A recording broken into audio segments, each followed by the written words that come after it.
Montrezl Harrell, Dennis Schroeder, Wes Matthews, Marc Gasol, and they re-signed Jared Dudley somehow. The Lakers got so much better this offseason, and they already come off of an impressive title run. Now we have to ask the question, who is going to compete with them? You look down across the league, you have the Nets adding players, the Sixers adding players, you had a bunch of different players moving around, but did any team make a big enough push to contend with the Lakers this season? That's what we're going to talk about today. And the first team that we have to get into is the Boston Celtics. Now, as we all know, Jason Tatum and Jaylen Brown are going to be expected to take massive steps forward this year, coming off of Jason Tatum's first All-Star year. Can they become that duo that puts them atop of teams like the Nets in the East, or like the 76ers and maybe even the Bucks in the East? You know, that's where they're going to have to contend, and you're going to have to make the finals in order to face the Lakers, obviously. And in order to get there, they're going to have to get through some tough teams along the way. Jason Tatum and Jaylen Brown are the wings that the NBA is going towards. Another positive for the Celtics is the addition of Tristan Thompson to go along with Daniel Tice and Robert Williams at the 5. They're going to have some versatility there. They're not going to have to force feed minutes to Robert Williams this season, and I think that's really going to help. They're going to be able to pick their spots with Daniel Tice, and Tristan Thompson is a player who knows what it takes to win and he's a veteran presence on this team that is going to help them out a lot. When you look at their departures, obviously Brad Wanamaker and Gordon Hayward are the top 2 in that list. They replaced them with Jeff Teague primarily. That's going to be their secondary ball handler off the bench. However, I just have questions because of Gordon Hayward at his best was a solid player and a solid starter. Now you're going to be looking at other players to plug in and try to replace him, and it kind of depletes their depth in a little bit. Another question mark for the Celtics is, can Kemba Walker return to that all-star level that he was at last year? Obviously, he had the stem cell injection over the summer, and we're not sure how he's going to respond to that. Maybe he'll bounce back and be a 20-point per game scorer again. But if not, then that raises serious questions for their creation ability and their one-on-one scoring on the perimeter. Kemba Walker has been an all-star the past 4 seasons, and he's averaged 20 points a game in every single year. But he's going to be taking a back seat to Jason Tatum especially, and then maybe Jaylen Brown. So there's not too much pressure on his shoulders, but they're going to need him to be that consistent guy at the point guard position, run pick and rolls, handle ball screens well, and then just be able to make open shots. With all that being said, my confidence level in the Celtics is a 6 out of 10 to compete with the Lakers. Obviously, that's not that high, but it's kind of based on the fact that Jason Tatum is going to continue to improve and Jaylen Brown is going to be his wingman. And if Kemba Walker can get back to where he was, then I'm excited about this team moving forward. In case you missed it, Paul George basically blamed Doc Rivers for his playoff struggles, and there was a story from The Athletic saying that Kawhi Leonard and Paul George got superstar treatment that made players on the team uneasy. That's how this year's going already for the Clippers, as if it wasn't bad enough, and now they have new head coach Ty Lue, who also forgot that Luke Kennard was on the team. It's been just a really strange offseason for the Clippers, but they have Serge Ibaka now, and hopefully that can help replace Montrezl Harrell. They re-signed Marcus Morris, as we know, but at the end of the day, can the Clippers really compete with the Lakers? Here's the hope. Ty Lue maybe can relate to Kawhi Leonard and Paul George a little bit more, maybe cater to them a little bit more in the playoffs especially, maybe get them in better flow of the game. Paul George obviously said that he needed more pick and rolls and post-ups, and even though he had a career high in pick and rolls, and nobody wants him posting up, but he wants more of that. Maybe he can cater to that. Maybe he can get him in some sort of a rhythm so that way he can become that 1B option to Kawhi Leonard. Because we all know Kawhi Leonard will bounce back. He's not going to have the same type of struggles that he had in the playoffs last year. He's going to be the Kawhi Leonard of old, the Kawhi Leonard that carried the Raptors to the title. But is it going to be because of Ty Lue, or is it going to be because Kawhi Leonard is just that good of a player? Paul George is going to need that kind of help from his head coach and from his coaching staff. Kawhi Leonard is just going to be Kawhi Leonard. Last year, nobody really knew who was going to guard Anthony Davis if these two teams matched up, right? They were kind of small. They had Marcus Morris. They had JaMychal Green, Patrick Patterson. You didn't really want to put Zubac on him. So they ended up with Kawhi on Anthony Davis a lot of times. Now with the addition of Serge Ibaka, they at least have a player that we know can guard him, right?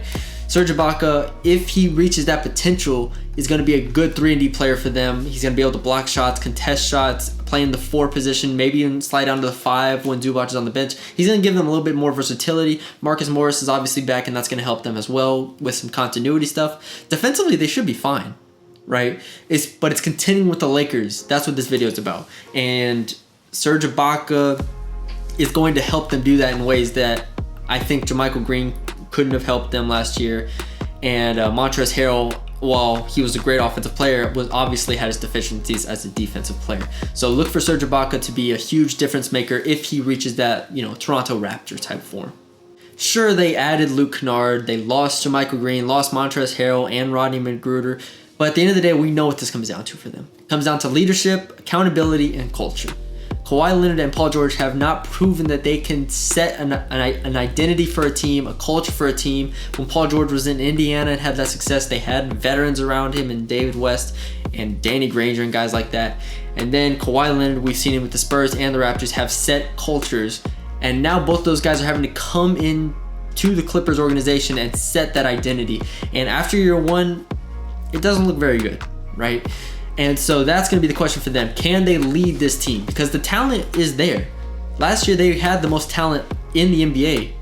But turning that talent into results on the floor goes a lot farther than just a head coach. Goes a lot farther than just a pick and roll with Paul George and Montrezl Harrell or Lou Williams and whoever. You have to have a culture. You have to have identity. You have to have everyone buy in. And that's what the Clippers have not had in years past, especially last year. My confidence rating in the Clippers competing with the Lakers is still at a modest 7. I just need to see it to believe it. I'm not sure that Kawhi is that type of guy to elevate the players around him. He's kind of a guy who could step in and be great, but can he help Paul George get to his level? And that's what we'll have to find out. Giannis's wish is Milwaukee's command, and they got Drew Holiday over the offseason, even though they had to ship out basically their entire future, George Hill and Eric Bledsoe, but they got the guy they wanted, right? And this could be the last shot for the Bucks with Giannis. You've seen that he's a free agent in the coming season, and I think that they did enough to make a statement here. I think they did enough to become the team that's going to compete with the Lakers the most this year. Even though in years past they've already come off with the best record in the NBA in back-to-back seasons. It's what have you done for me lately, and lately is the bubble. Now, we know that Drew Holiday is obviously going to help them on the defensive side of the ball, where in the regular season they've been good, but in the defense we've seen them kind of taper off a bit. They've had to rely on different guys like a Pat Connaughton or Dante DiVincenzo or Brook Lopez or Robin Lopez. They've depended on different guys who aren't lockdown defenders, and it's kind of been a team type thing for them. Now with Drew Holiday, you can just say, Drew Holiday, go get us a stop. Go guard Jimmy Butler. Go guard someone on the wing for another team, Victor Oladipo or whoever else. And he's going to be able to do that. And that's something that they haven't really had before. Chris Middleton's a good defender, don't get me wrong, but he's not Drew Holiday. He's not all NBA level defense. And that's what they get with this team. They're not going to be as reliant on, those type of guys that I mentioned before to go get stops. They're going to be able to plug in Drew Holiday and have a very formidable defensive lineup. They added Brent Forbes and Nick Stauskas, and they still have Brook Lopez and Dante DiVincenzo and Pat Connaughton and Chris Middleton. They're going to be able to shoot the ball. That's not my concern for them. They're still going to be a very good three-point shooting team with Giannis, who I assume could even maybe take a little bit more of a step forward from behind the perimeter. So that's not a concern for me. I don't think that losing George Hill, even though he was a great three-point shooter, is going to hurt them as much as other people think. If Drew Holiday can step in and shoot high 30s as far as percentage goes, they're still going to be an elite three-point shooting team built around Giannis in the ways that Giannis can excel just like he did in years past. My question for them is, can they adapt in the postseason? We've seen Chris Middleton and Giannis both, I don't want to say they folded, but they've been very limited in what they can do and their versatility. We've seen what happens when a team can game plan for the Bucks multiple games in a row and get to know their tendencies and not just play them off of back-to-back or play them on the road.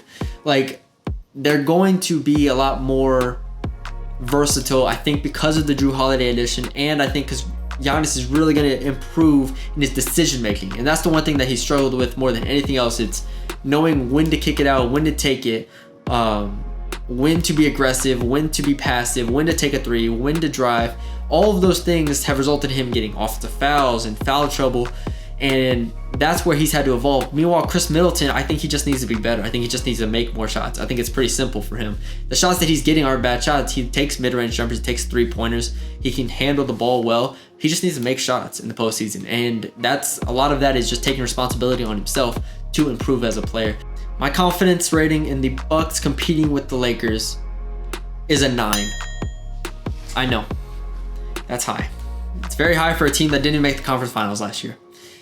But this is the year for them. I think Mike Budenholzer figures it out. He's on the hot seat right now. I think that he's going to get this team playing well, playing together, and most importantly, just defensively, they're going to be that team in the playoffs that they were in the regular season. I feel like that's something that people overlook.